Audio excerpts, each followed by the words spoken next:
దానికి తోకతోనే గోక్కోవాలి, అందదు. అందక ఆ గంగడోలు కొద్దిగా దురద పెడుతుంటే అది ఎప్పుడు ఇబ్బంది పడుతూ ఉంటుంది. పితృదేవతలు 7 తరాల వాళ్ళు నరకలోకం నుండి విముక్తి పొంది ఉత్తమ లోకాలకు వెళ్ళిపోతారు. ఎప్పుడు వెళ్ళిపోతారో తెలుసా? గోశాలలో గరుకు స్తంభం వేస్తే.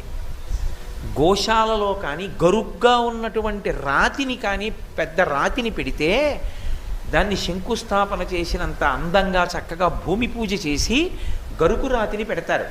పెడితే ఆవులకి ఎప్పుడు గంగడోలు దురద పెట్టినా అవి వెళ్ళి ఆ గరుకు రాతికి రుద్దుకుంటాయి. అది గరుకు రాతికి రుద్దుకుందా, దాని రోమ కూపముల యందు దేవతలు ఉంటారు. దానికి దురద తీరింది కాబట్టి గరుకు స్తంభం ఇలా గోశాలలో వేసిన ఉత్తర క్షణంలో ఆయన యొక్క పైతరాల్లో 7 తరాల వాళ్ళని ఉత్తమ లోకాలకు పంపించేస్తారు. నీ వంశంలో పుట్టినవాడు గరుకు స్తంభం వేశారని.